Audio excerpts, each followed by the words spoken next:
This show contains spoilers and adult language. Listener discretion is advised. Movies with Ron, movies with Ron. Hell yeah, motherfucker. Movies with Ron. I was thinking about the crudeness in the show, the swearing. It's beautiful. I love it. Yeah. Get a lot of guilt trips from our dad and stuff. Yeah. He loves it. I was editing the episode and I was thinking about that time. I can't remember if it was in Germany or Virginia, but we stopped swearing. Yeah. For I don't know how long, but like instead of saying Jesus Christ, we would say JC, man. Yeah. And GD. Or the dreaded JFC. You know? We cleaned ourselves up. And I was thinking, it wasn't because we wanted to be better people. We did it to compete with each other. Yes. Of who could be the cleanest. Yeah. And I can't remember if we cursed. What would happen if one of us cursed? I don't know. A shame? Yeah, or we'd hit Yeah. each other. Yeah. Violence. Poking with needles. Yeah. Those were the fucking days. Welcome to episode 84 of Movies with Ron, the podcast where my older brother recaps a movie he saw from beginning to end, for me and you, because we like his versions better. It's okay if you've seen the movie. It's okay if you haven't seen it. The experience is unique. So let's get it on. I'm Chris, your MC for the time being. Here with me tonight, our sound guy Rick, Heyo. Nurse Candy, Hey, everybody. and here he is, folks. He's the ball cracker, death on foot. You know him, you love him. He's Ron. Ron.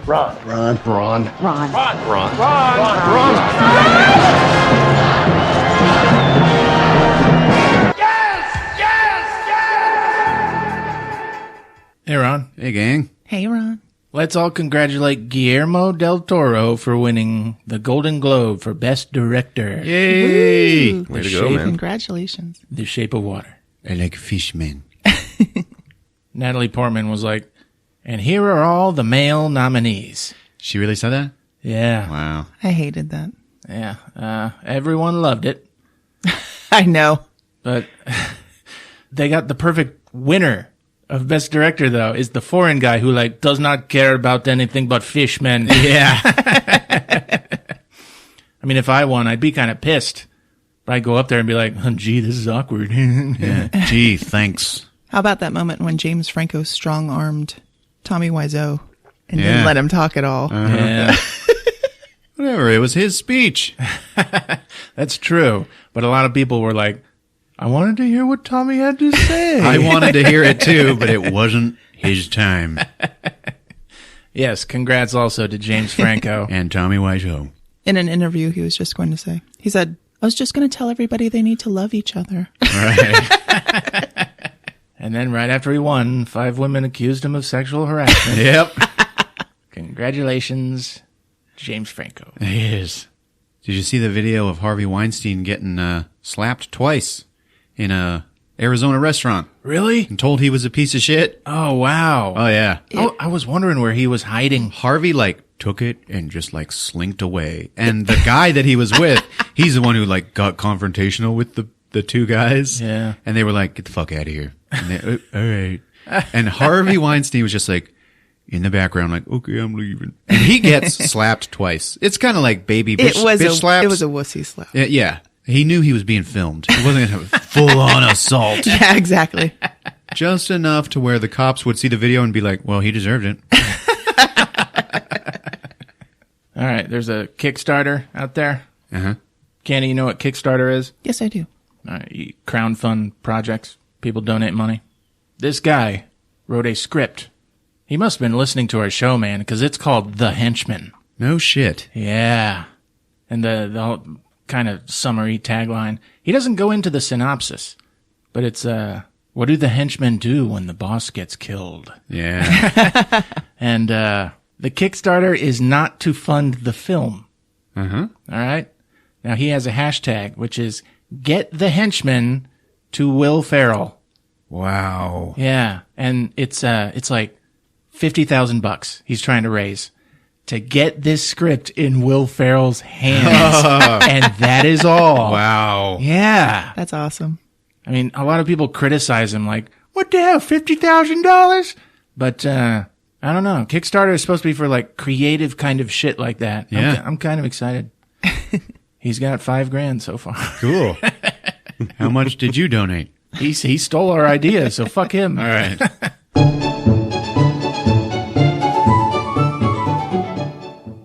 Real quick, Tim Curry auditioned for the role of Judge Doom for Who Framed Roger Rabbit Wow. back in the day. He never got the job because they said he was too scary What? Wow. and traumatizing.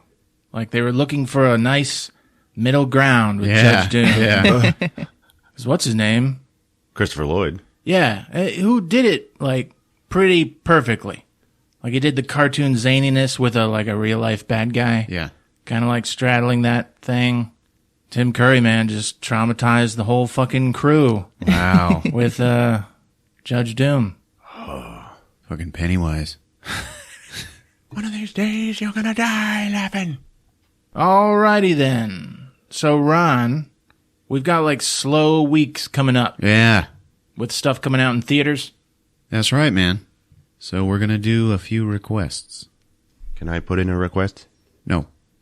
What would it have been? RoboCop. Gee. I love RoboCop, man. Oh, yeah. Yeah, maybe someday. Now that you said it, I'm like, well, You know what doesn't get enough love? RoboCop 2. damn right. That's true. Yeah, man. Jesus had days like this. What's great about RoboCop 2 is Kane, the big robot, he is RoboCop 2, Right. like version 2. When he is created, the Peter Weller RoboCop is reduced to human standards. Right. And so it's like, in a healthy way, it undoes what happened in the first movie. Like, he's a lot weaker. Uh-huh. Best illustrated at the beginning of the final battle when he comes in with the big cannon, Right. where he's like, I gotta use the weapon that the bad guys used against me in the first one Right. to fight this fucker. And he's got that great line, Kane, let's step outside. Hell yeah. Yeah. Oh, my God. I need to go watch that as soon as we're done. And it's got the Robo Rejects. Yeah. The best montage of any movie ever. Yeah, one of them goes online and immediately kills everybody in the room and then shoots itself in the head. I feel like the route that they didn't go with Tim Curry being scary Judge Doom, they went with Kane. So I Yeah. saw RoboCop 2 as a kid, and the bad guy, Kane, he was freaky, man. He scared me. Yeah. Yeah. The actor playing him, Uh-huh. love that guy. Mr. Face. Yes. He's a face. All right, shit. So what movies are we doing? All right, so without Candy's approval, I made a deal with our man in Amsterdam, Dennis Janssen, that if the Jags won last Sunday, that Candy would recap Burt Reynolds in The Longest Yard, and I am having a little trouble convincing her to hold up my end of the bargain. So here's the thing. Is it because it's a football movie? Yeah. Yeah. Are there any football movies you like? I like The Waterboy, but I can't do those voices. That would be Yeah, all. yeah. That would be all Ron. We wouldn't let you do Best that. football movie ever? Necessary Roughness. Fuck yeah, man. Come on. Scott Bakula. I know, He's got man. fucking Quantum Leap in that Fucking movie. Robert Loggia. Yeah. Play Iron Man football. Yeah, I have no idea how this happened. I would really like to know what I would have won if the Jaguars had lost, since I got thrown into this deal. So I want an answer back on that, Dennis. You get nothing. Good day, sir. Yeah, you drank the fizzy lifting drinks, which now has to be cleaned and sanitized. No, if I must, I will do my very best. That's what I would say about it. Well, that opens the door to it. Are you sure you want to do that? Yeah, what's going on here? Before the show, she was like, I ain't doing it, bastard. No, I wasn't. I said like 4 times, I might do it. Let me watch it. Okay, whatever. So, Dennis, if you have any other suggestions, let them fly. Anyway, we'll do a football movie, but Candy might not be recapping it, and it might not be the longest yard. I said good day! What other requests did we get? From Alan Rundle, he wants an Evil Dead movie or a Hellraiser movie. Ooh, yeah. And from our good buddy Sal Roma, 1982's Pieces. All right, Yeah. Sal. Now, we might have Candy do that one. You know, in Germany, my best friend, Pete Zaniewski, he said, I watched the movie Pieces and it fucking scarred me. Yeah? Yeah, that was my first exposure to Pieces. I've always wanted to see it, but I never have. Oh, well, get ready. Yeah. You know, in a couple of weeks, maybe. Or we could do like Hellraiser 7.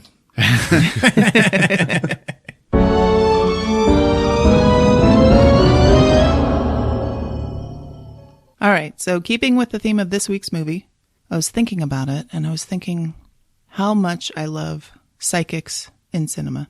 They always show up in these movies where something scary as hell is going on, and nobody knows what's happening, and they have no answers, and then boom, in walks the psychic, the one person who can help them. Right. You know? And you're like, okay, we're going to find out what the fuck is going on now. So, this week, I want to play a game. so there's a famous psychic in Insidious, and I just have to say, I love Lin Shaye. Oh, yeah. Who else here loves Lin Shaye? Love her. My favorite role with Lin Shaye was that Bill Murray bowling movie. where Kingpin. Kingpin, where she played the landlady. Yeah. And she was like, you got to pay your rent. Yeah. So gross.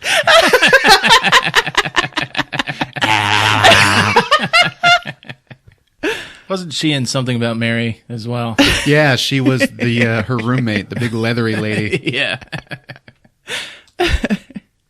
Okay. Yeah, she has range.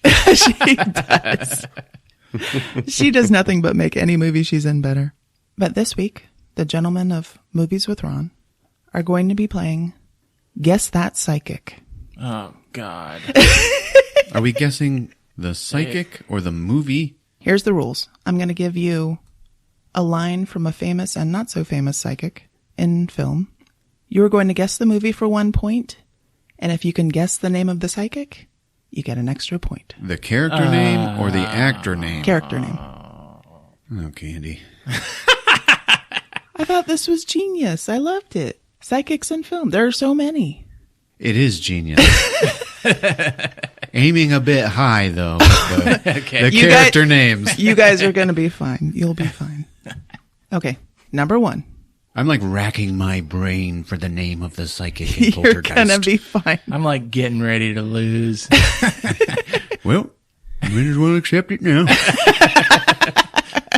Get comfortable with it. Okay, here we go. Would y'all mind hanging back? You're jamming my frequencies. Poltergeist. That's 1 for Chris. Can anybody name that psychic? Dolores Jones. Hang on, I have it. Tabby McEnroe. She seems like a tabby. Man, you have not seen Poltergeist enough, apparently. Althea? Nope. Oh. I'm close, though. Yeah, not bad. Hang on. We are not moving forward until I guess it. Rick, what do you got? Pam Steinberg. Pat Dugans. When are we going to end this? BB McGill. You're fucking me up. I knew he was. You're jamming his frequencies. All right. Okay, moving on. Number 2. They crave life, the chance to live again.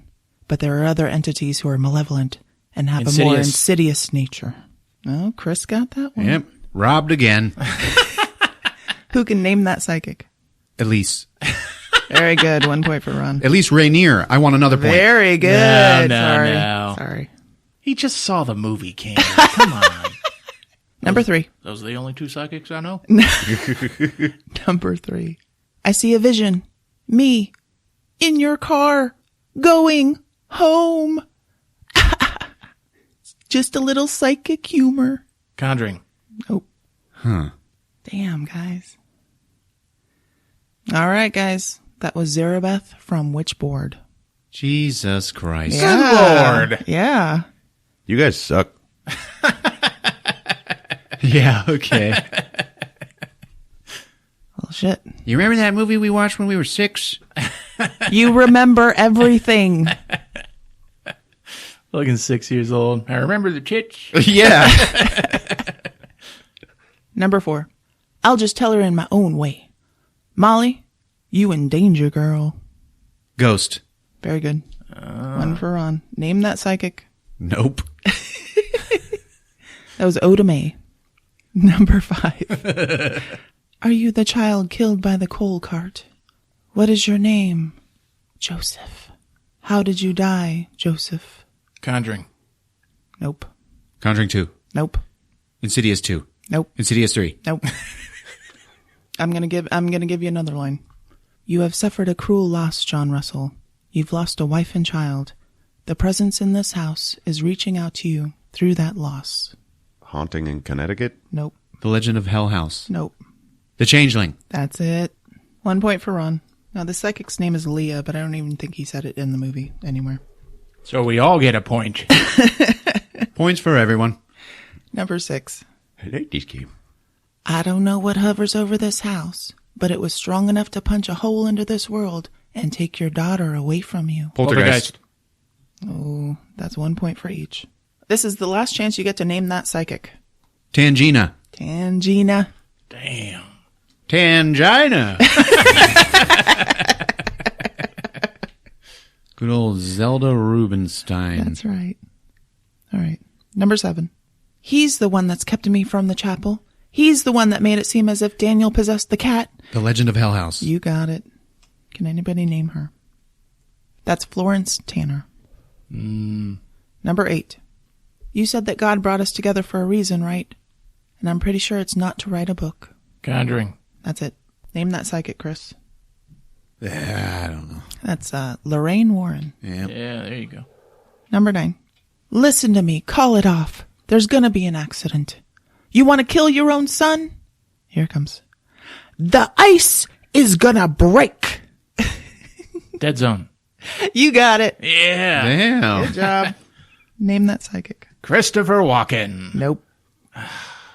Johnny Smith. Johnny Smith. God. And number 10. Why don't you want to talk about it? I'm not opposed to. Who says you ain't supposed to? The Shining. Tony. Who's Tony? Tony is a little boy that lives in my mouth. All right. There's a chance for 2 points here. Dick Halloran. Dick Yeah, Halloran. good Very one. good. There's 1. Oh. The Kid. Yeah. Danny Torrance. Danny Torrance. Whoa, Chris. That's 8 for Ron. And 7 for Chris. Sorry, Chris. It was so Hey, close. shit. The champion reigns. You living shit. What's his prize? Yeah, what do I win if the Jags lose? All right, folks. Follow my voice as we go into the further Further up horror's ass. with Insidious, the last key on Movies with Ron. It's showtime.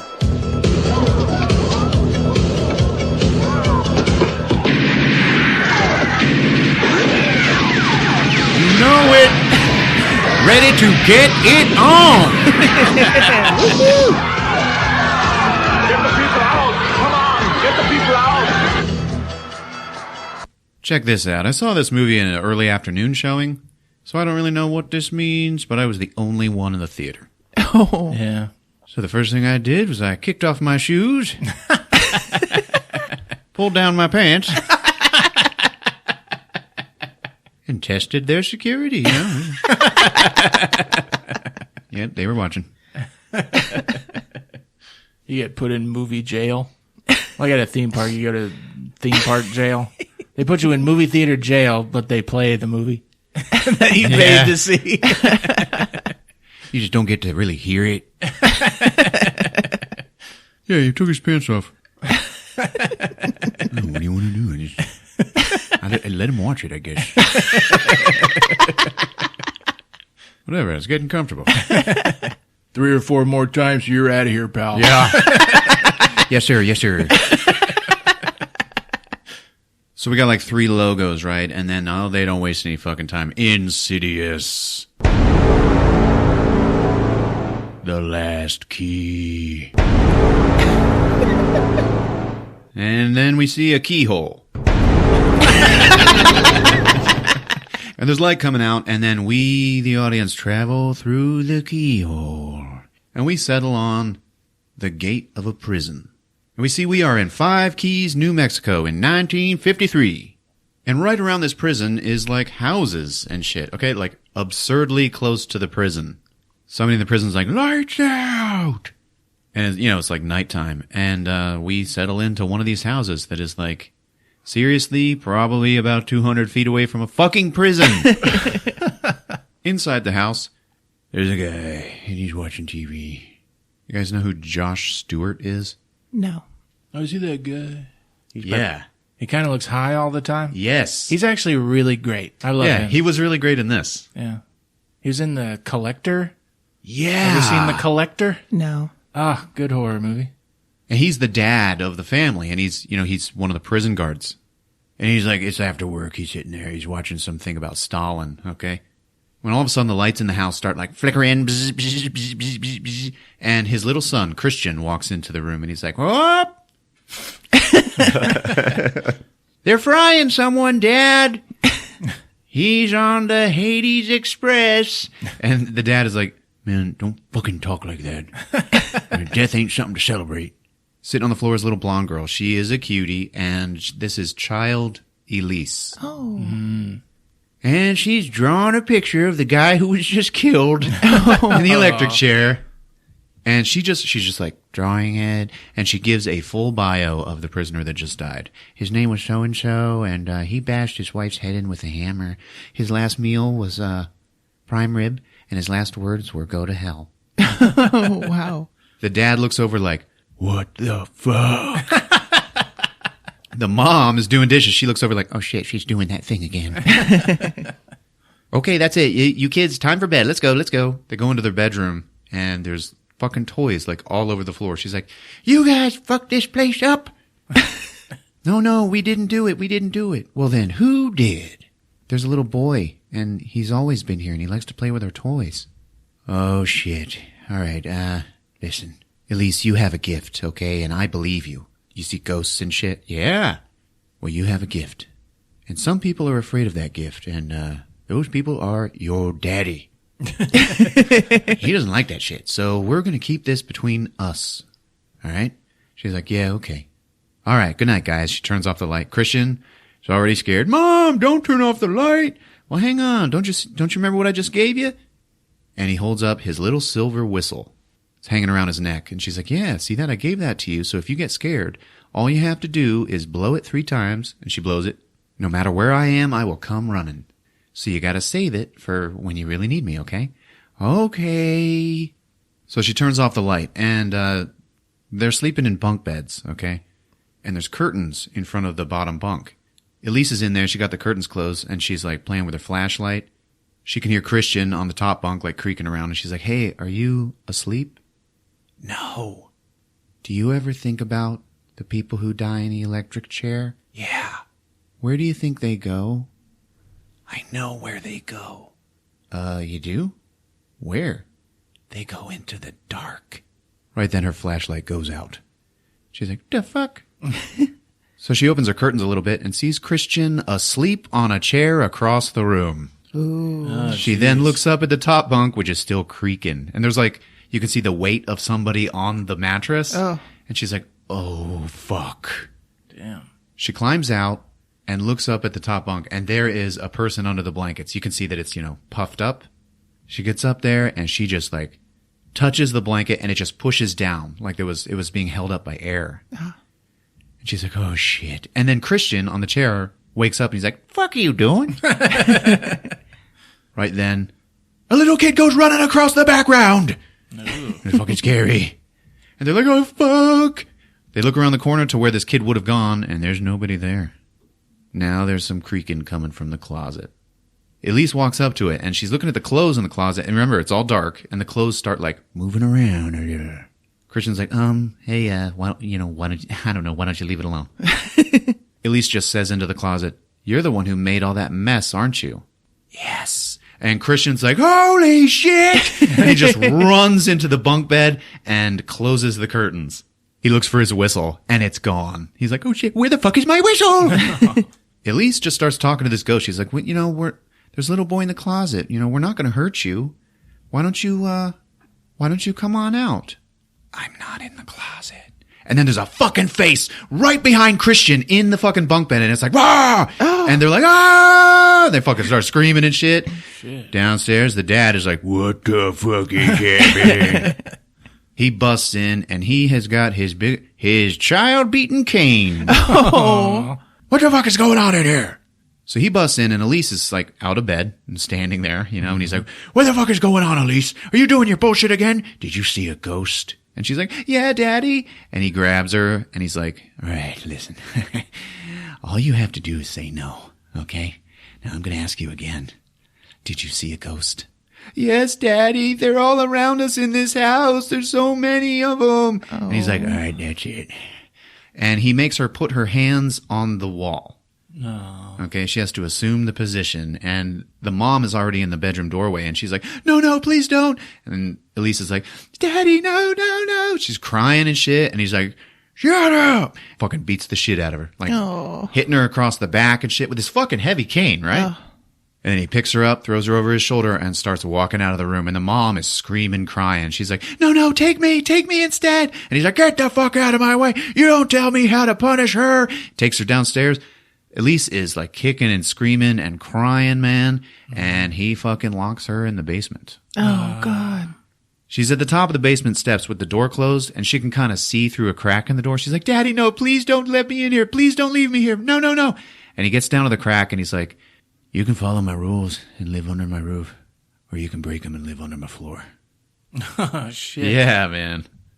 So she accepts it and just turns around and looks at the fucking dark-ass basement. She's going down the steps, whole bunch of fucking creaking and like spider webs and shit. She gets down there and she starts cranking on this engine motor thing and fucking turns on a generator. It turns out he's got like a fallout shelter in his basement, complete with generated power and ventilation. Yeah. Well, damn. When she starts up the generator, all these wires that are hanging out of the ceiling like start sparking and shit. So he's working on it. Wouldn't he hear it? Oh, yeah. That would piss me off. I know. It would piss me off, too. But, I guess he's like, well, if she's sleeping in the basement.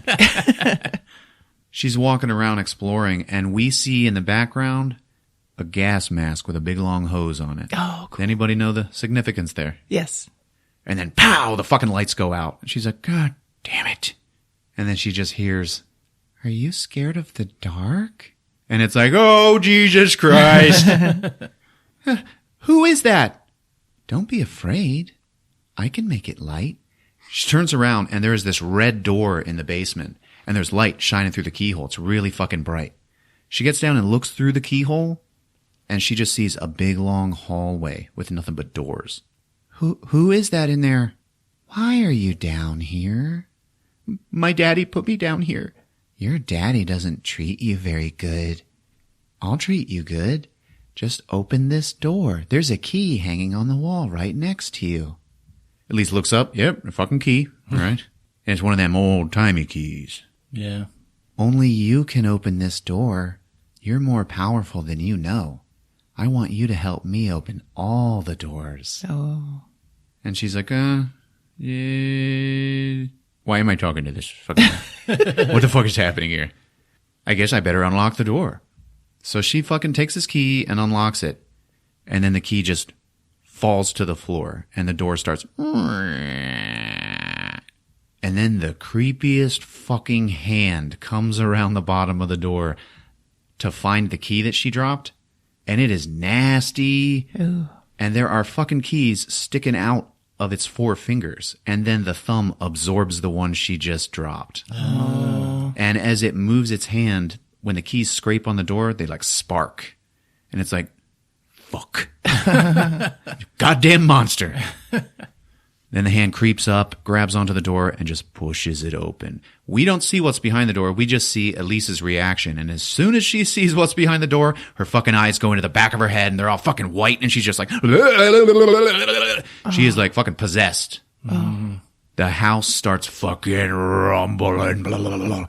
Upstairs, the mom is like, oh shit, something fucking going on. She runs down into the basement to find Elise just standing there, staring at the blank wall. There is no red door anymore. Oh. The generator starts back up. And all the wires up above, they're like sparking a little bit. And she's like, Elise, what's going on? She's still, freaking out in the corner of the basement.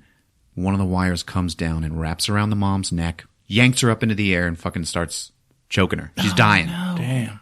So she's strangling and struggling, Now the dad runs downstairs, gets down there just in time to see his wife fall down from the ceiling and his daughter just collapse on the floor. His wife is dead. Oh. And he's like, no, Audrey, no. Elise turns around. She's like, I'm so sorry. And then the dad just turns to her and screams, no! And then old Elise wakes up in present day. Oh. Yeah. Yeah. It's not exactly present day, but we are in California in 2010. So this movie takes place between the prequel and the first one. Okay. She wakes up and she just goes through her nightmare journal, and it's like filled with all of this scary looking shit. She turns to the part with the man that has the key fingers, and it's like, rah! And she just writes in it, give me the key. She looks down at her old dog, Warren, and she's like, oh, Warren, the dreams, they're back. I don't know what to do. Look at you, you old dog. You're old like me. I am plugged up. She goes downstairs, and we got Specs and Tucker. They're already there. They live there with her. Oh, wow. Taking care of her needs. Specs is like, yeah, that other job we did, I'm telling you, there's some movement on this video. And then Tucker, he's like screwing with something with the lights, and he's like, yeah, check it out. Lights. And then all the lights in the house turn on. He's like, yeah, that's right. It's voice activated. Hell yeah. No more spraining your fingers in the dark looking for the light switch. And Specs is like, that's a thing? Yeah, wallow in the darkness of confusion, man. I prefer to work in the lights. And then they don't come on. And he's like, lights! Yeah, and he just like fucked the whole place up. They don't work now. She's like, hey, I love that you guys are living here with me now, but do me a favor and stop fucking stuff up. Specs gets a phone call. Spectral sightings? Oh yeah, she's right here. Gives Elise the phone, and there's this guy who's like, yeah, my house, it's being haunted, and I really need some help. Oh, okay, well, I know some stuff. Anyway, could you give me your address? He gives her the address. As she's writing it down, she like breaks the pencil lead, and she's obviously like, triggered! She says into the phone, I'm sorry, Mr. Garza, I can't help you. But thanks for thinking of me. She hangs up. Cuts to her in her room, and she's like sitting on her bed. And then she takes her shirt off. And we see in the mirror that she has all these huge scars across her back. Oh. Across her lovely old back. With its loose skin. You quit it. Many moles. I love Lynn Shay. She was the best thing about the Insidious movies. Hell yeah. And the fact that they keep bringing her back means somebody knows what they're doing. Somebody knows that. So she called a meeting with the boys. And she's like, I'm sorry to drag you out of bed, guys. But that phone call that I had, the guy lives in the house that I grew up in. And they're like, oh, damn. And she's like, yeah, I say house because it wasn't a home. I don't have memories from that place. I have scars. You know, this gift that I have that you boys are so in awe of? Well, my father tried to beat it out of me. And Specs and Tucker are just like, damn. Oh. Specs is the little guy. That's Lee Winnell, the creator of Insidious. Mm-hmm. And Tucker. Tucker is the best thing about the Insidious movies. Big old lovable Tucker.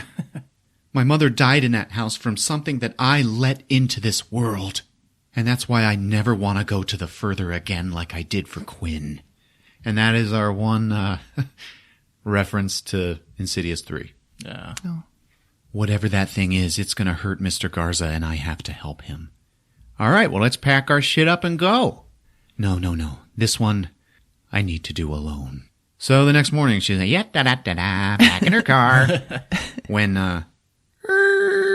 coming around the corner is a big old black fucking RV with the Spectral Sightings logo painted on the side. And Tucker leans out and he's like, we gotta come with you now. This thing cost us $700. And I was like, no, it didn't. What RV is $700? Yeah. I mean, it was kind of a junker, but no, man. It don't work like that. Are they renting it? They painted it black and then put their logo on it. Oh, okay. So then, road trip! They pull into New Mexico, all together. They pass the sign that says, welcome to Five Keys, New Mexico. We'll unlock your heart. In order to get to the house, they got to go through the prison gates. And the prison is all derelict and abandoned now. It's in the prison gates? Yes. Oh. It's like a community. So they pass the prison and get to her old house. She's looking at it like, you motherfucker. And then the guys are like, yeah, okay, let's go. Now, Tucker, remember in Insidious 3, he had a mohawk. In this one, he just has long hair. And he's wearing his, Spectral Sightings t-shirt. He's like, now, boys, before we go in, I brought you guys some clothes, okay? And some of them belong to my dead husband, Jack, and, well, it's very important to me. Ding dong! The guy opens up the door, and they're dressed like missionaries. And Tucker is like, eating an ice cream sandwich. Mr. Garza says, oh, I bet I can guess who you are. Elise, yeah, okay, here we go. And then Tuck is like, she's psychic. We're sidekick. And the guy's like, what? She's psychic. We're sidekick. I don't get it. Yeah, never mind. They go inside. Mr. Garza, he's like already half in the bag. He's just walking around drinking beer. Wow, you still have so much of our old stuff. And it kind of looks unchanged. Well, it was all here. I didn't see any reason to, get rid of it. It's pretty good stuff. They used to tell old stories about your family in this house, and people told me this isn't somewhere I should live. But I looked at it, it's just an old house, so I bought it. Now I believe the stories. It's like, whoa. Lisa's like, there are so many fucking spirits in this house, it's hard to tell the good from the bad. Like, so many fucking guys died in that prison. When did it start? And right after I moved in. Elise, while this guy's talking, she goes and explores the house a little bit. She's by herself. She walks down a hallway. All of a sudden, she sees her dad run across the hallway with her mother in his arms, like her dead mom. And he's like, no! And she's like, whoa, fuck! Everybody's, hey, are you okay? Yeah, just, shit, old memories. Where does all the haunting take place? Pretty much all in one room. Let me show it to you. They walk upstairs to her old bedroom. In front of the door is a coffee table that is loaded down, and the door is blocked off with a wall of Bibles. They move that shit out of the way, and they go inside. Mr. Garza will not walk in the room. Tucker's in there, taking pictures. Yeah, when it started, I could hear somebody walking around in here, talking to themselves and shit. Elise looks over at the wall and sees dirty handprints on it from where she used to get beat. Oh. And obviously a lot more beating happened after the first one we saw. Yeah. For there to be fucking handprints there. Yeah, you think you're going crazy, but then you actually hear it. And, man, you are fucked. So, after a while, I just started screaming at it. Now, you stop! Just stop it! Listen, guys, my life savings is in this house. Please help me. Elise says, that's what we do. So it cuts to night, and they're gearing up. They put a fucking camera on Elise's chest, and she's got a little earplug in so she can hear him talking to her on the radio. Mr. Garza's like, you're going to stay in this room all by yourself all night. Yeah, my presence, it seems to stir these spirits out of their dark fucking corners. Well, here, take this. And he gives her a Bible.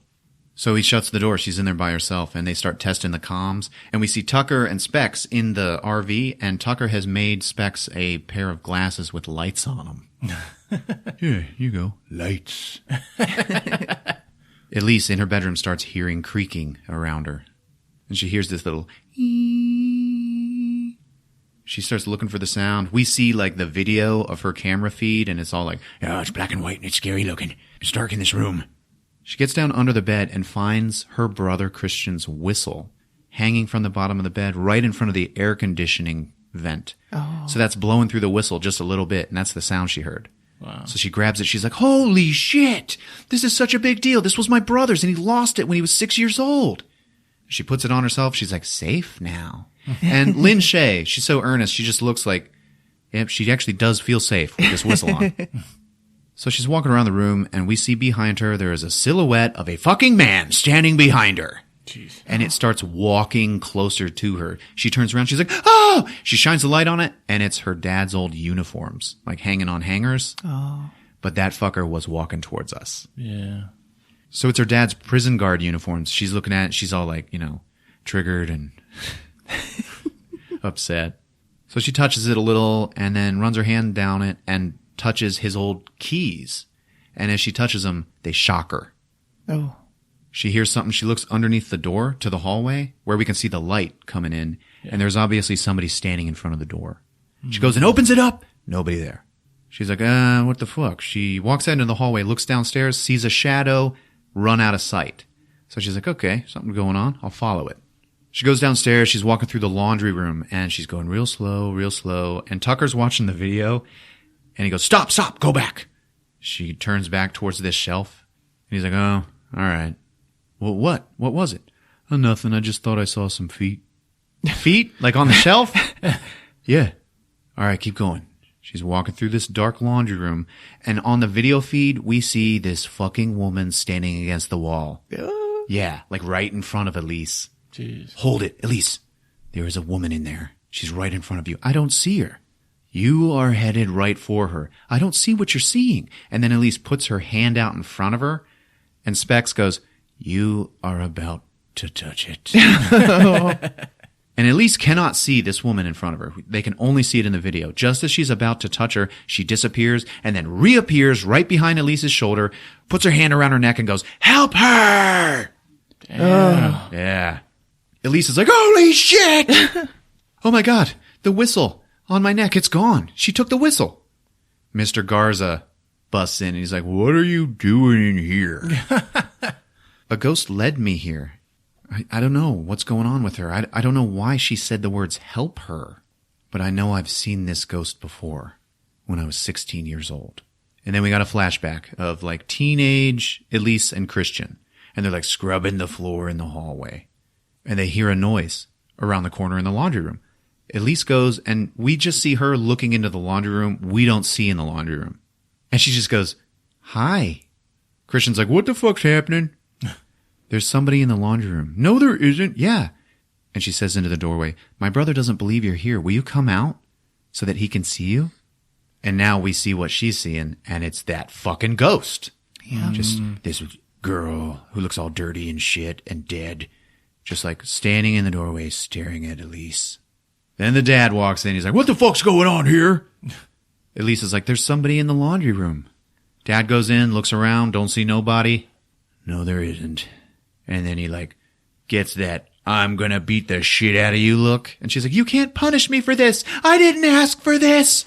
And as he's getting ready to kick her ass, he says, oh, Elise, if there is one thing you have been doing all of your life, it is asking for this. Jeez. Yeah, man. It's like, holy shit. Yeah. Right then, Elise grabs her father's face in her hands and like shows him a vision of how he's gonna die from a fucking heart attack, like in the bathroom. Yeah. And he's on the floor and he's like, oh, Jesus. He's like all shaken by the vision. And she just fucking hightails it out the front door of the house. Christian's like, wait, no, don't fucking go. Do not leave me here. Dad's like, let her go. Let her go. She needs to learn that nobody could ever love a person like her. And then Elise just fucking runs on. Damn. Back in the present, Elise is telling this story to the guys, and she's like, yeah, I never went back. I have not been back since. And she's looking around. She's pretty tired, and then she sees on the coffee table there is a drawing of a red door. And she sees it, and she's like, huh. Well, you know what? This is enough for tonight. Let's call it a night. Take off your pants and sit on the coffee table. Yeah.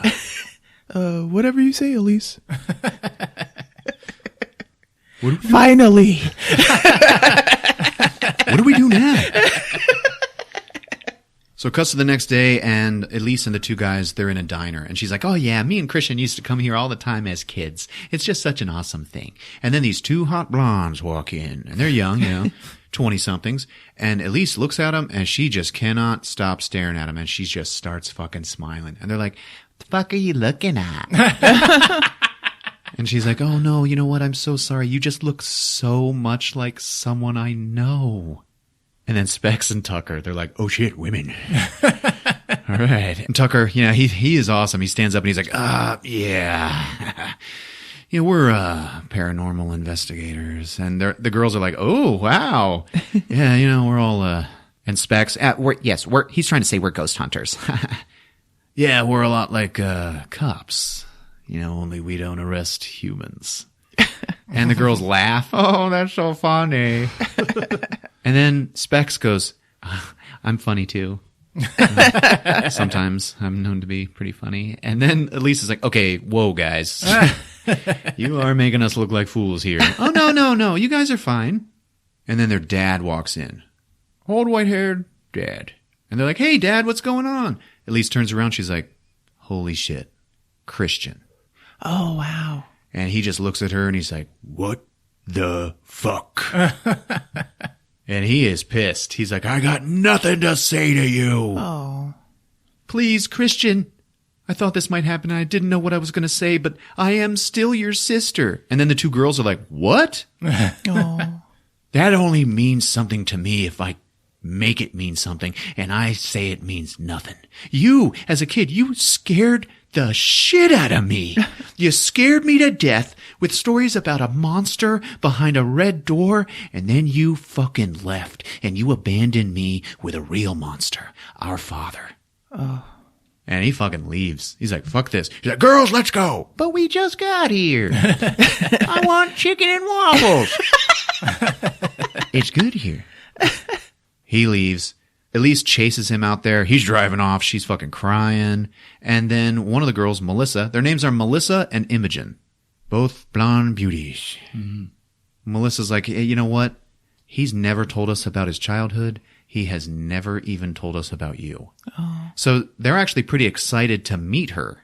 Yeah, he's right, though. I never should have left him. Like, I actually can't believe that I did that shit. He's a good father, and we love him a lot. That makes me very happy to hear that. You know what? Hey, Tucker, do you have the pictures we took last night? Tucker is over there talking to Imogen, like, yeah, baby, what's going on? He's like, yeah, well, bring them over here. And he just keeps talking to the girl. Come on, I need you. He brings over a picture of the whistle. She gives it to Melissa. She's like, give this to your father. Tell him I found this in our old house last night. This will make him happy. And then Melissa's like, I'm so happy to meet you. And she hugs Elise, and Elise gives her a look like, yeah, okay. It's a little strange. Tucker then leans in to try for a hug himself. So later that night, it's time to start again. Tucker is actually in the house with Elise this time, and he is holding what I can only describe as a microphone rifle or a microphone shotgun. Elise is holding up this drawing of the red door. She's like, I saw this last night, and I'm like, what the fuck is this shit? And Christian reminded me of it. There was a fucking red door in the basement as a kid. And remember when I was in the further? I saw that red door and I went through it, and then everything got fucking worse and totally scary as fuck. Yeah. I got to find out what this red door means. And then Tucker's like, this might help. And he holds up his microphone shotgun. And wherever he points it, you can super hear everything. They got headphones on, so, they can hear it. She begins talking to the ghost that she saw the other night that took her whistle. Okay. I don't know who you are, but, I don't know why you said help her. Who were you talking about? No answer. You took something from me last night. Why? And then off in the distance, we just hear, and it's like, oh. So they start following it. Tucker leads her downstairs. They keep hearing it. Now they're at the door to the basement. They're going down, and it's fucking dark, and it is fucking scary.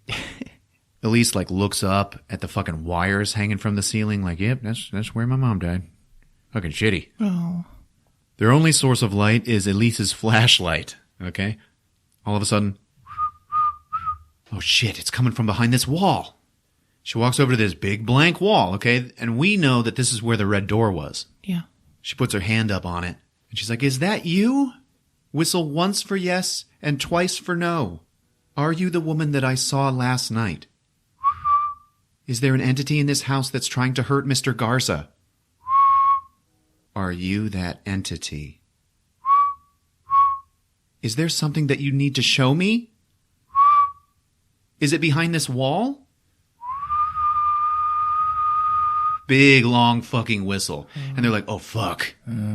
Elise starts feeling on the wall, and she's like, oh, God, what the fuck? What the fuck's going on here? And then she finds some weird, a strange spot down maybe at doorknob level. And then she scratches off some plaster. There's a fucking keyhole in this blank wall. Oh. She's like, oh, shit, look at that. Keys. Where did I see keys? Upstairs. So she runs upstairs to her dad's uniforms and grabs his keys. She comes back with them and hands her flashlight to Tucker. And then he's like shining it on the keys. And she just like through the power of her psychicness picks the right key the first time. So she unlocks it and then opens up this big blank wall, okay? Mm-hmm. And it is pitch black inside. We just see her and Tucker standing in the doorway just looking into this darkness, and it is totally silent. Elise is about to walk in, and Tucker goes, wait! And then he hands her her flashlight. Thank you. And she walks in, and fucking Tucker stays behind, just like peeking through the doorway. What? She goes into the room, and it's just this small room in the basement, okay? It's got like a dirt floor, and in the middle of the floor, she sees the whistle.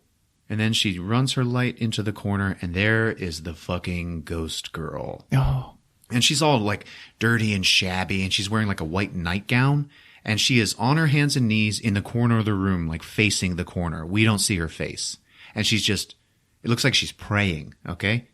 Elise points the light back at the whistle for a second, and then back to the girl. The girl has now moved and is right in front of her, still on her hands and knees, with her hand up in the air, like, stop, or something like that. Mm-hmm. Elise is like, okay, this is scary shit. She bends down and picks up the whistle.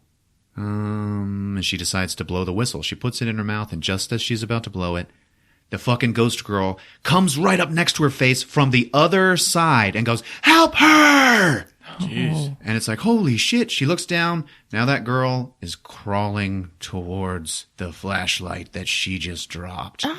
And she picks it up and stands up, and we see it is a different girl. And she's got a chain around her neck. She holds the light up, and she just goes, help me. And then Tucker goes, that's not a ghost. Wow. Oh, holy shit. Elise realizes this, runs to her. She's holding her. She's comforting her. She's like, it's okay. We found you. We're going to get you out of here. Tucker's like, I'll cut the chain. He turns around to the door. There's Mr. Garza with a gun. Oh, God. Good Lord. Smells kind of gamey in here. No, you won't cut that chain. And it's like, oh, fuck. Mr. Garza has been holding this girl prisoner. Good Lord. Why'd you come down here? You were just supposed to stay in the bedroom. You were supposed to get rid of the fucking ghost. God damn it. The ghost led us down here. He's in my head. He's in my head. Specs, back in the van, is like, what the fuck is happening here? Oh my God. And he's like, I better go in there and like help, but I'm not a hero, so I'm going to do my best. So he's wandering around the house like scared and trying to figure out what to do. When downstairs, Mr. Garza looks up, he hears him walking around. He's like, is that your friend? Yeah. Hang on, I'm going to go take care of him. And then he locks all three of them in that fucking cell in his basement. Oh, no. So he goes upstairs with his gun, and he's going to go kill Specs. He's upstairs walking around. It's all dark. Specs has to turn his glasses lights off just in time for Mr. Garza to walk right fucking by him. You in here, Specs? Specs is like, oh, shit. And then he went into the kitchen, slowly opened the refrigerator, and it was empty. He sees on the counter one of those drip birds. You know what I'm talking about? They like teeter-totter. Yes. And he's like, the fuck am I supposed to do with this shit? Garza heard him run into the kitchen, and he follows him.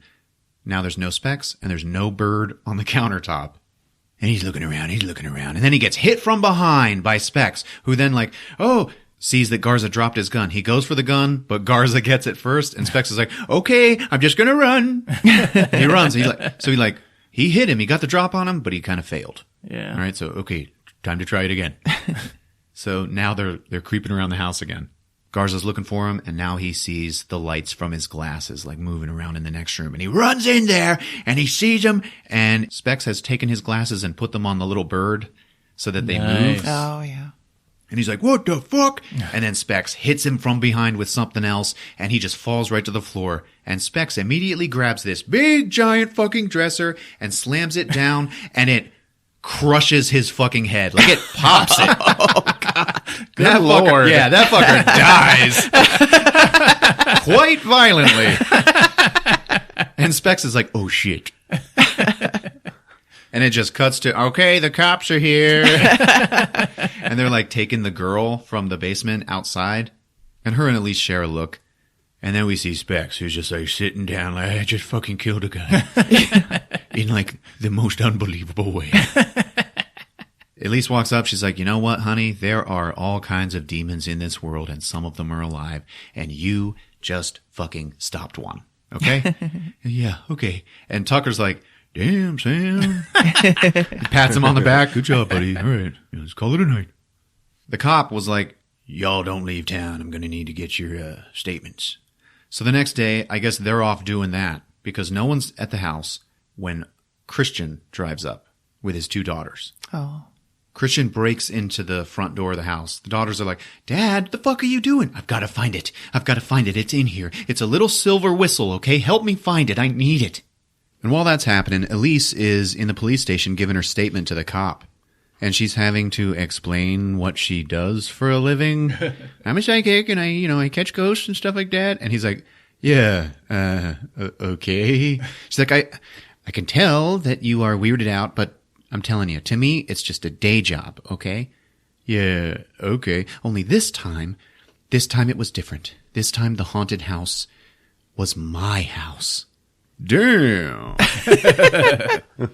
Well then, why did Garza even invite you up there, you know? Like knowing he would probably get caught. And she's like, let me tell you something, man. These fucking things that terrorize these people, they are so fucking scary. I think the fear of that thing overcame any fear of him getting caught. Oh. Yeah. And then the cop goes, well, maybe he wanted to get caught. And then Elise looks up at him, and right behind him, we see a fucking ghost version of Christian's daughter, Melissa, going, rah! Yeah. And she's like, holy fuck! And then Melissa's gone, and the cop's like, man, what the fuck? She's like, oh, I'm sorry, I'm seeing things. I guess I'm just so stressed out. You know what? You don't need me anymore, do you? I gotta go.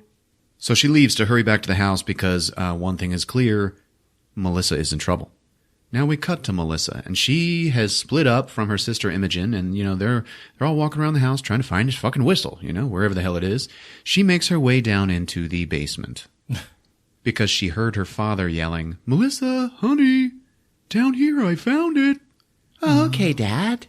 So she walks down through the basement, and she doesn't see him, but she walks right fucking by the demon. And, he's kind of shrouded in darkness. We just see he's this like super lanky, tall, skinny guy leaning up against a pillar as she walks by. But then she walks back to investigate a noise, and he's not there. Mm-hmm. This is the main demon? Yeah, the main demon of this movie. So she hears behind her this clink. It's like a metallic clink, okay? She walks over to this table, and there's some fucking keys on the table. And there's like a bunch of garbage, too. There's like a white cloth there. And she's like, okay, well, what the hell made the noise? And then right in front of her, the white cloth just moves a little. And it's like, oh, Jesus Christ. Yeah. And she's like, okay. So she takes the cloth and like whips it away.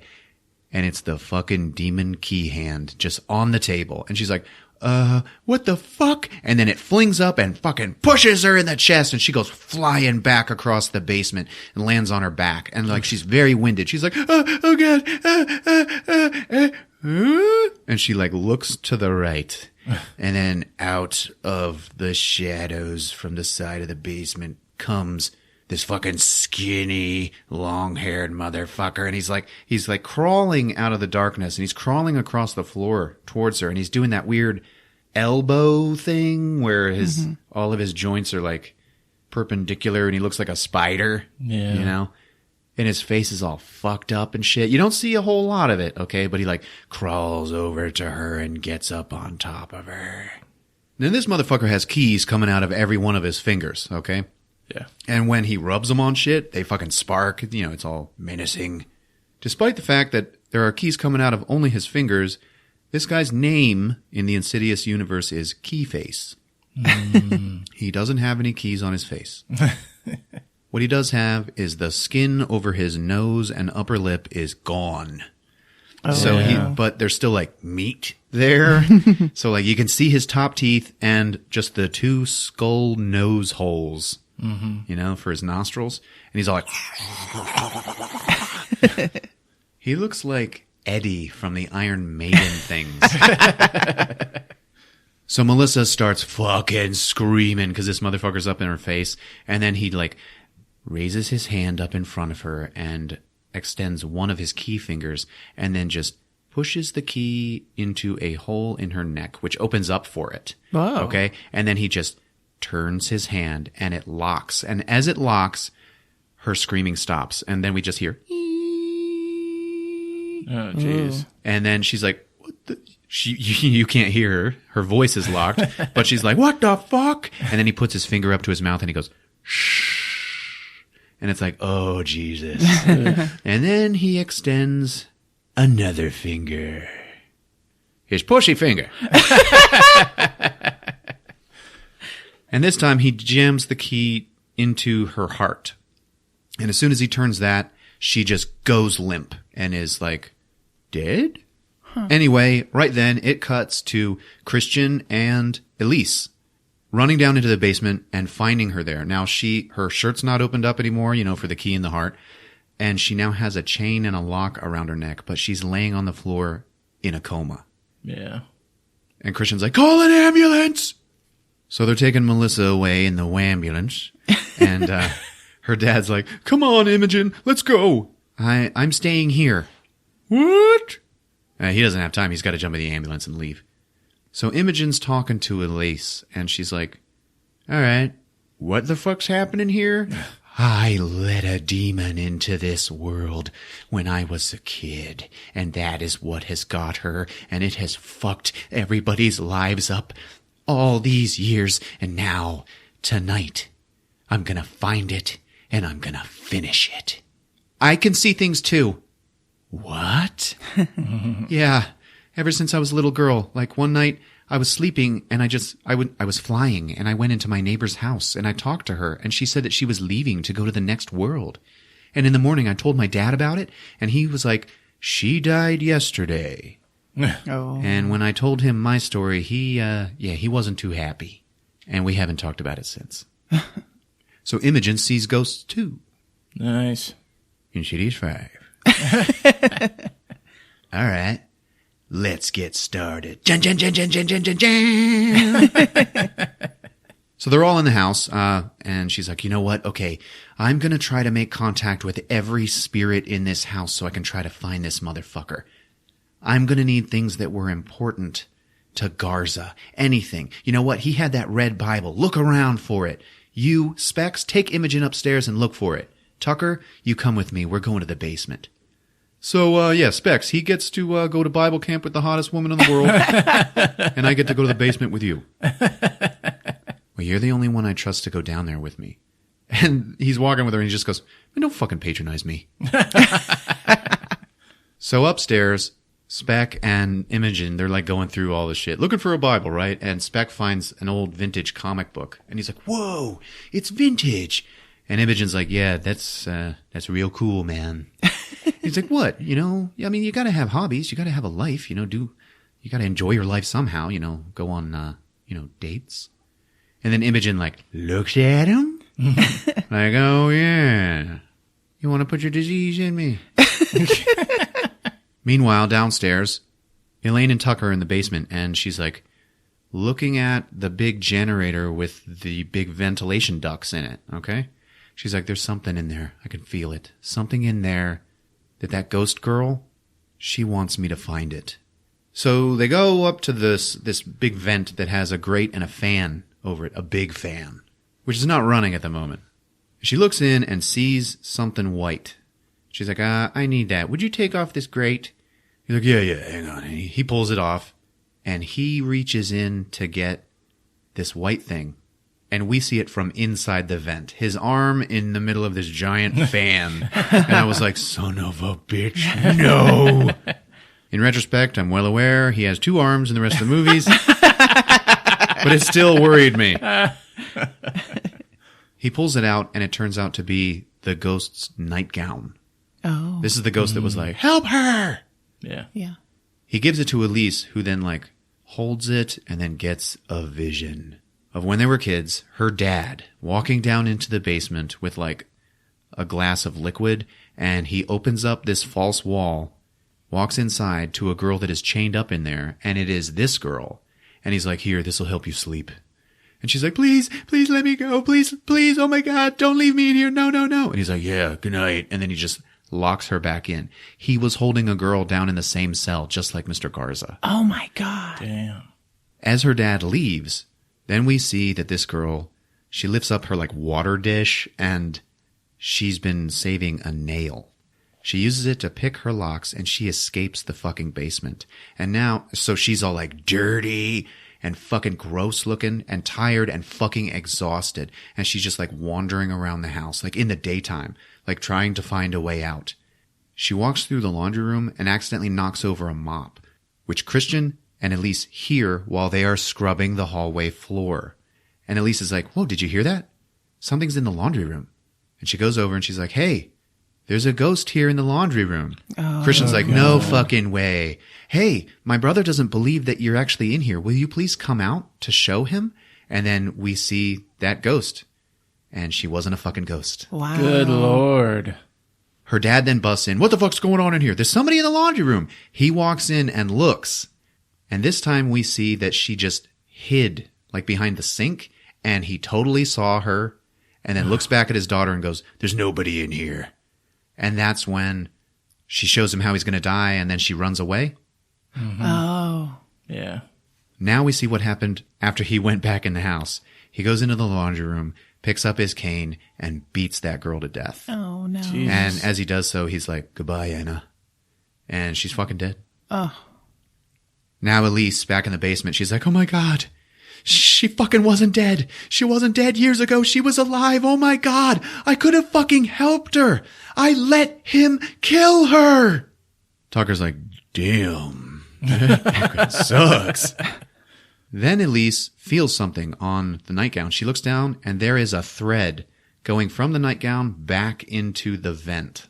And it's being pulled tight from inside the vent. Oh. So she peeks her head in. There's something else in there. Tucker, can you get this fan off? And he's like, yeah, step aside. Tucker reaches his hand in and puts the flashlight down inside of the vent while he pulls the fan off. Without incident. Elise is like, I've got to go in there. Until I find her, she's trapped wherever he has her. I have to find her. So then Elise is about to climb in there, and fucking Tucker's like, hang on a second. Like he's going to go in instead. And then he just picks up the flashlight and hands it to her, and he's like, go ahead. So Elise crawls inside. Boy, you know, Brian, a woman her age comes in here, they don't always leave. She follows the thread and finds that it's tied to an old leather suitcase. Okay, so she crawls up to the suitcase. She makes sure to point her flashlight beyond the suitcase to see if there's any scary shit deeper in the tunnel. There's nothing. So she opens up the suitcase and finds like a picture of Anna and like her nurse's uniform or waitress uniform with a name tag. Mm-hmm. And she's like, oh my God, Anna, I'm so sorry. I failed you. And then she picks up Anna's mummified skull. Oh. She's like, I'm so sorry. She's holding it and like caressing it, and it is dirty. Now, while she's got the suitcase open, every so often there is a shot of her from behind the open suitcase. Like something could be hiding behind the open lid. Yeah. Because it's up and like blocking the rest of the tunnel. Yeah. And it's like, oh, Jesus. So she closes the suitcase and then points her flashlight down the tunnel again. Like, just making sure. There's nothing there. But it adds a lot of tension. Like, yeah, man, that is exactly what I would have done. Yeah. I get, open the suitcase, look behind you, look in front of you, look at the suitcase, behind you again. And like, she like does that kind of shit. It's awesome. She hears a noise further down in the vents, and she goes ahead and crawls forward. And Tucker's like, what the hell are you doing? Don't fucking go in there. What the fuck are you doing? I have to know what's going on. She goes up to a T-junction, okay? She looks down the tunnel to her right. There's nothing there. She looks down the tunnel to her left. There is like 6 or 7 more suitcases. Whoa. Yeah. In fact, the tunnel itself is blocked up with them. So she goes ahead towards him. She turns the corner, and Tucker can't see her anymore. He's like, hey, you know what? For real? I'm not okay with this. Why don't you come back? I have to find out what's going on. There are so many more. So she pulls one of the suitcases down so she can see behind the pile, and she points her light down the hall. And there's nothing there. She opens up the top suitcase, finds another skull and more stuff. She's like, oh my God, Anna, you weren't the only one. She closes the suitcase and then looks beyond down the tunnel again. Okay? Still nothing there. She knows how this shit works. She throws that suitcase behind her, goes to the second one, opens it up, finds more stuff, another skull, closes it, points the flashlight down the tunnel, still nothing there. She's like, all right. Phew. She's about to open up the third suitcase when she hears a fucking noise behind her. She turns around, points the flashlight, nothing there. All right. So then she opens up the third suitcase, and fucking Keyface just jumps up out of it and grabs her! Good Lord. It was fucking scary, you guys. It got me. I might also add that I'm aware I'm alone in the theater. And I was like, are those noises I'm hearing down in the front rows, is that like from the movie? I gotta admit, I even stood up to look. Oh. Some dude was down there with his pants off. Jerking it. Hey, can we get in trouble for this? So Elise immediately finds herself in the further. And there's no sign of Keyface, but who is there is little Elise. Oh. And I get the feeling this confrontation was happening while little Elise was possessed with her white eyes down there while her mom was dying. Mm-hmm. So Elise doesn't even tell little Elise who she is. You know, she's like, hey, I know you have a gift, and I know your dad, he's really scared, and I know he hurts you, but you have got to keep using your gift for good, okay? You have to use it for good, and never be afraid of your abilities. Daddy doesn't mean it when he's mean to me. It's the man with the keys. He controls everything. He's the one who opens all the doors. He says I'm really powerful, and he wants my help opening all the red doors. Wait, did you just say fucking red doors? Yeah? And Elise is like, oh, well, I've seen red doors before, you know, like in the other movies and shit. Yeah. And then little Elise just goes, he's standing right behind you.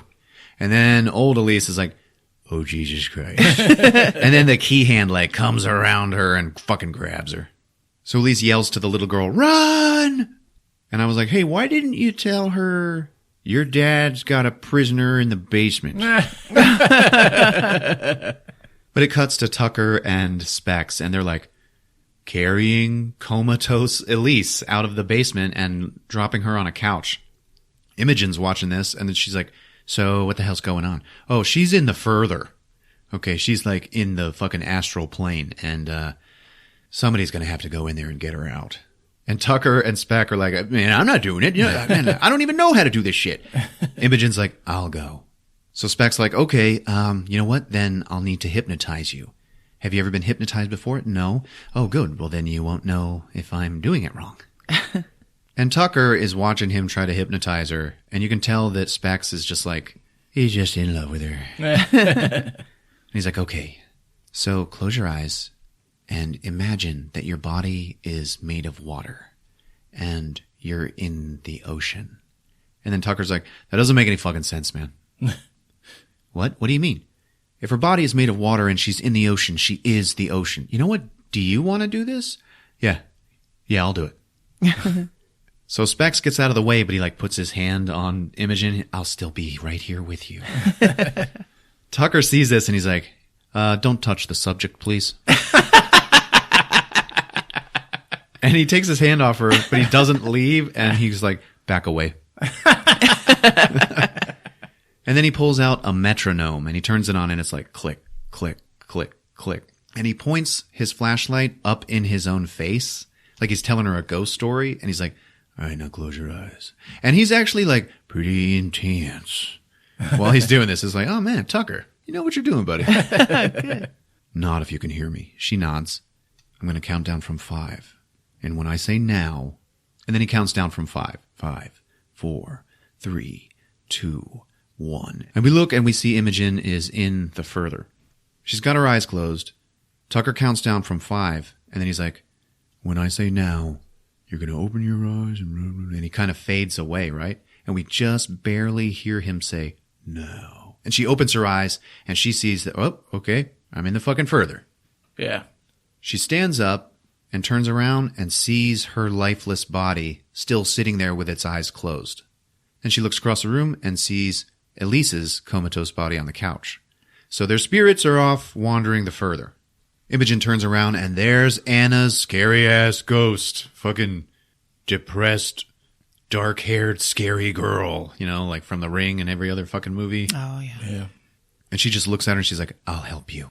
And she turns around and leads her out of the room.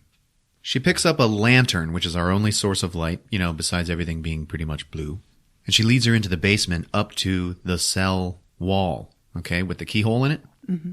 She opens it up and they just walk into the darkness. And now they're walking through the prison gates and they're outside, you know, in the further. And then all of a sudden, in the middle of nowhere, outside is just a red door. Tucker and Specs hear Imogen go, red door. And they're like, hey, it's a red door. Anna says, this is the place. And then she hands Imogen the whistle and opens the red door. Inside, we see it is a prison. Okay, but it's like a hellish fucking purgatory prison. Oh. Yeah. I can't go, or he'll just take me again if he finds me. Don't worry, though. You'll find what you're looking for inside. So Imogen goes in alone, and she's like, Elise? Elise? And then we cut to Elise waking up in a fucking purgatory prison cell. And there's bars on the door, right? But behind her, the cell is her old bedroom. And she can hear, like very faintly, when she was talking to the ghost boy about where people go when they die, to the dark. And she looks over, she sees these dirty handprints on the wall, and she starts fucking crying. And she has got a chain and a lock around her own neck. Oh.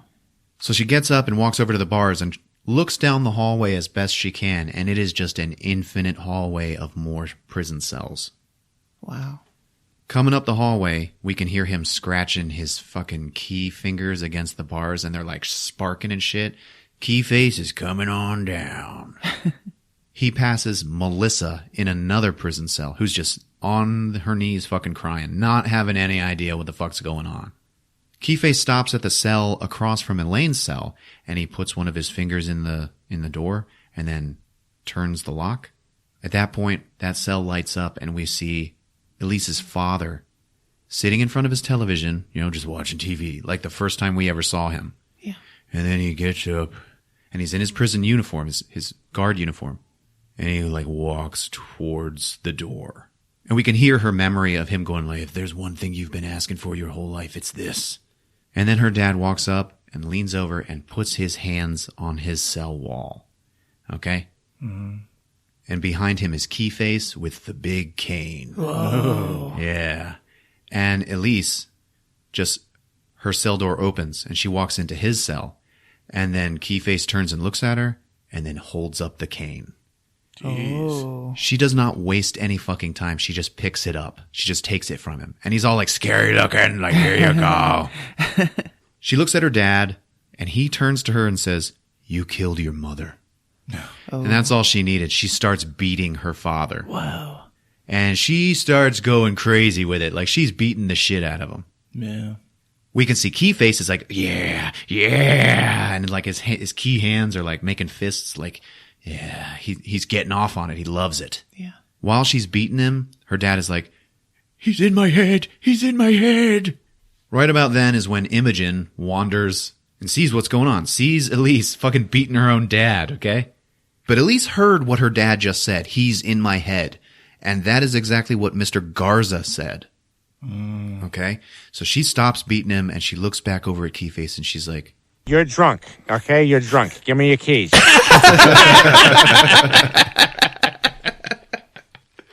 my father was your puppet.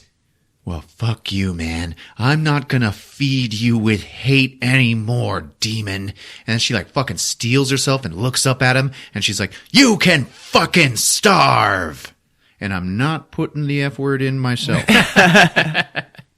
And then she picks up the cane and breaks it in half over her fucking knee. Ooh. Like, she stops the cycle of violence. Yeah. Keyface is like, oh yeah? Okay. He goes over and he grabs Imogen and fucking runs down the hallway with her. No! Now, behind her, Keyface comes walking back. Like, oh, time and space doesn't work properly here. But he's coming back, and now he's got two people crawling on their hands and knees in front of him. And he's got them on chains like leashes, like they're fucking dogs. And they are Melissa and Imogen. Elise sees this, and she's like, oh, holy shit. Okay, you know what? Okay, take me. Take me instead. Please fucking take me and leave them alone. He stops, and then she gets on her fucking knees in front of him. And then he just reaches down and fucking punches Elise, and she goes flying back down the hallway, lands on her back. He then turns to Melissa and fucking stabs her in the fucking throat with one of his keys. All right, so she starts dying. And now we see in the real world, in the hospital, she like is fucking dying. And her dad is just sitting there watching her fucking struggle and he's like, no! Keyface then throws Imogen the other way down the hallway, and now he is coming for Elise. And he's gonna fucking stab her and fucking do what he does, right? But just as he's about to stab her, her fucking dad is right in front of her, and he fucking blocks the hit. And he starts trying to take him on. Oh. Okay? Now he fails. Okay? He is not strong against Keyface. Keyface, like, hits him down, and then her dad, like, fucking turns and looks at her, and he's like, I'm sorry. And then he fades away into mist. Oh, wow. Back to hell. Yeah.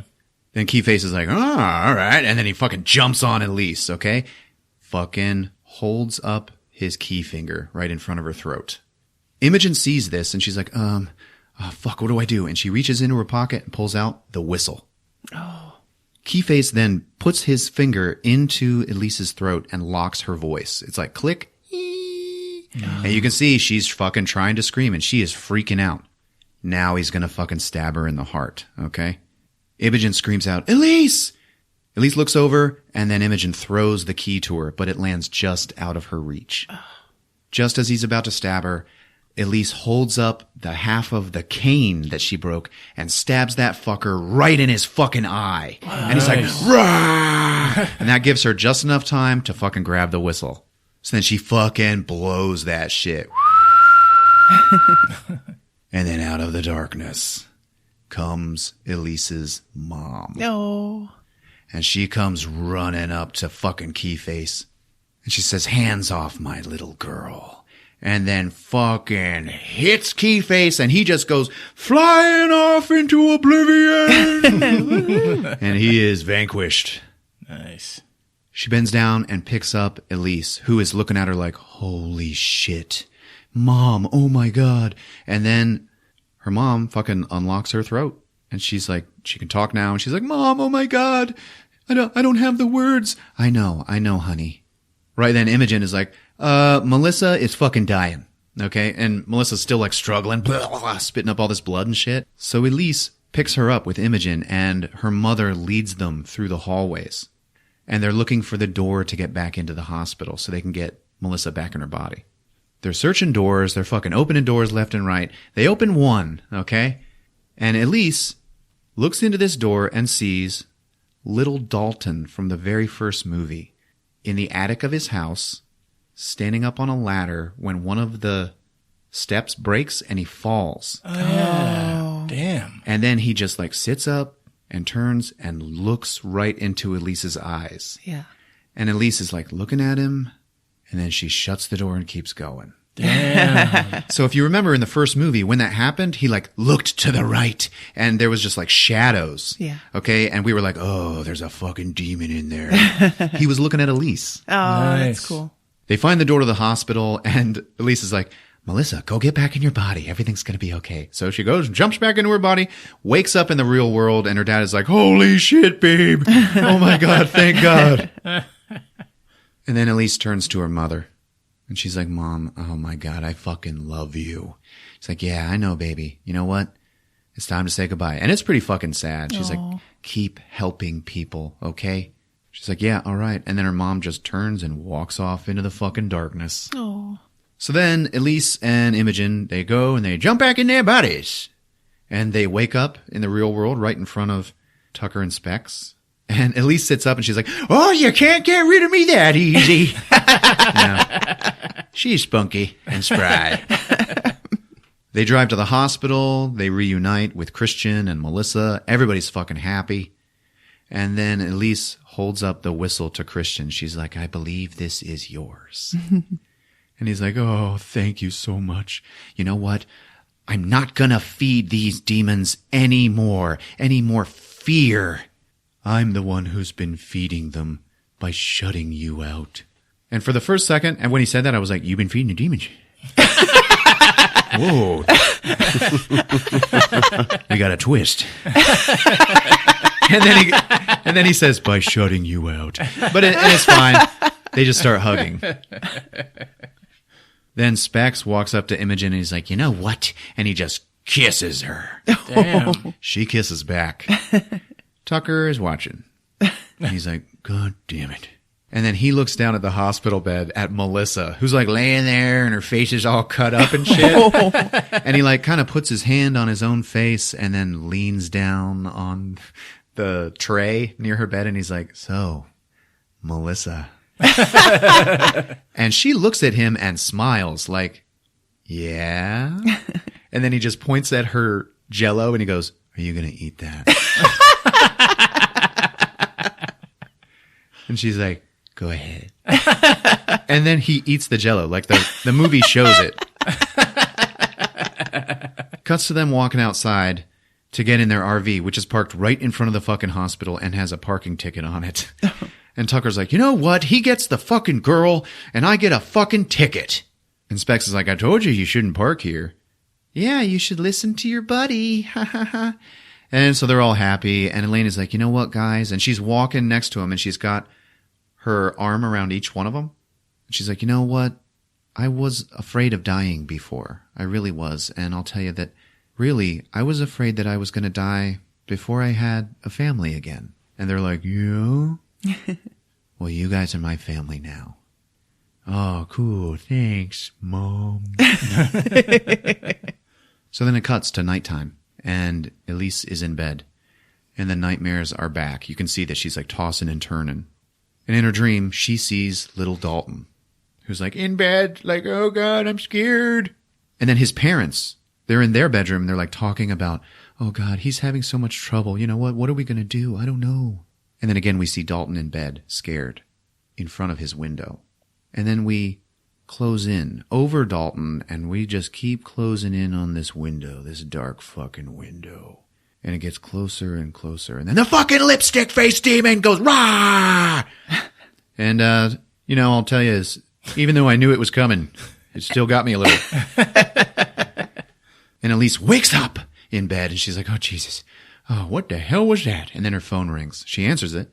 Yeah, hi, my name is Lorraine, and you helped my son, Josh, when he was a little boy, and now his son, the same thing is happening to him, and we need your help. And then Elise just goes, Dalton. Oh. How did you know his name? It's what I do.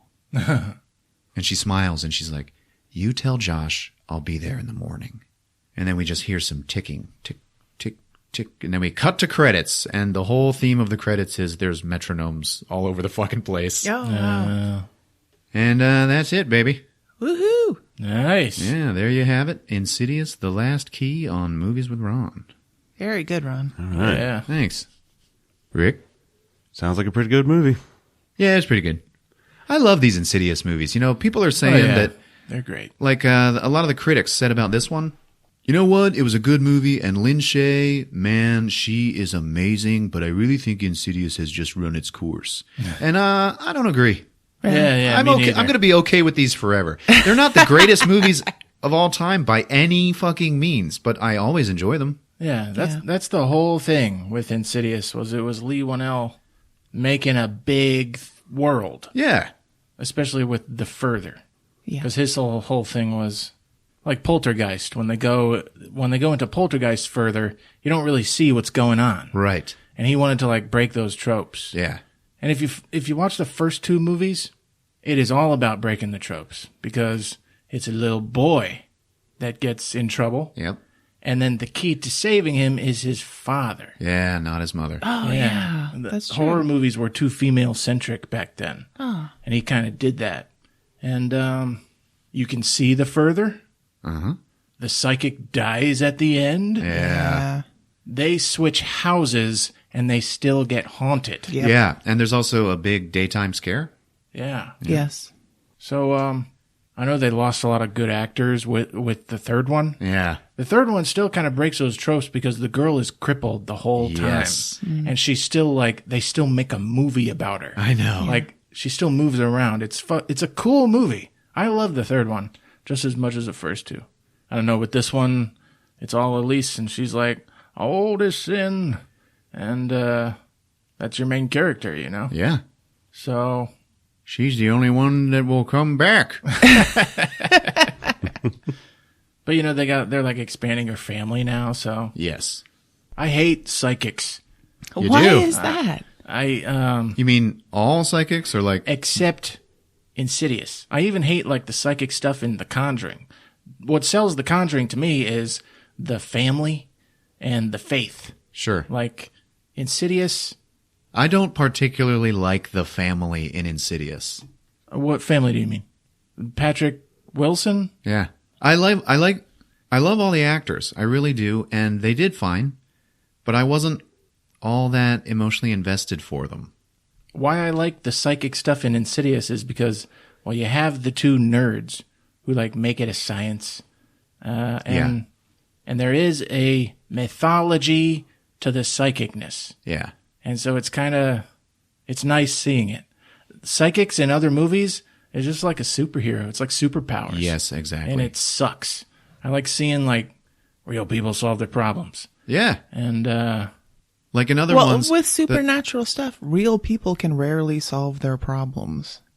That's where the psychic comes in. well, the Yes, psychic. but the psychic comes in and they're like, it's okay, everybody. I'm here now, and I'm going to tell you how to solve everything. But Yeah. with Lin Shaye, you know, her character is just like, I don't have all the fucking answers. Yeah. You know? Yes, she did. She like looked at Patrick Wilson. She's like, "You're gonna go get him. Here's how this is gonna go." And then, you know. and then he fucking kills her. Yeah. Oh yeah, Insidious 2. The big demon is kind of like the bride, the Black Bride, and then it ends up being a man. Yeah. Eh? Yeah. Eh? Not Come my on, favorite. Man. No, I Not love my- that. my favorite I love part. That. I love it too. I fell in love with that movie when that happened, dude. Oh my god. It ruined it for me. I was walking out of the theater, just my spine tingling. Yeah. I was I so love happy to that find movie. out it wasn't an old witch. Yeah, dude. Yeah. Totally. That character all of a sudden had so much depth. Yes. the Darth Vader of the Insidious universe. And it turned out the whole time he was just doing what his mother told him. You know? No, but that first seance scene in Insidious was so fucking fresh. In fact, the whole trio that he made up and the camaraderie between the three, that was magical. It was fresh and it was magical. And Elise sitting there with that gas mask on, and I was really hoping some more of that would be explained. Fucking incredible, man. I know. Just added such a great element to it. And the whole seance scene was really scary. Ugh, I loved it. Yeah. Loved it. I thought there was a silliness to it too. I think there's a silliness to all the Insidious stuff. Yes. But that's what makes it like approachable in a way. Like it's still scary, but there's a lot of humor. It did not get silly until they showed that red demon in that room listening to Tiny Tim or whatever the fuck his name is. That ruined all the scariness to Insidious. But up until then, oh man, that movie scared the shit out of me. I'm telling you. I agree with the Tiny Tim shit. But I thought it got scary again real quick once they looked up and he was staring at him. You know, I was like, okay, no, all right, shit. Yeah. But that's the thing, though. In the Further's like a mirror where, like, they all have a purpose and jobs and shit. That's what I like about it, you know? The key face, he runs the prison and stuff. Yeah. The red lipstick demon, he sews clothes. I don't know. What's he doing up there? making puppets and shit. Gotta go to work. It's time to make the donuts.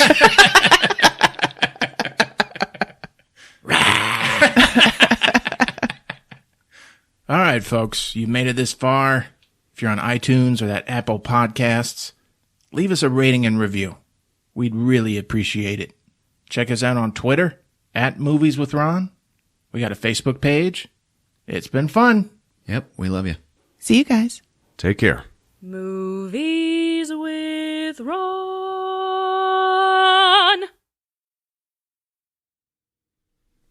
Jeez, who farted? I can't smell. I didn't.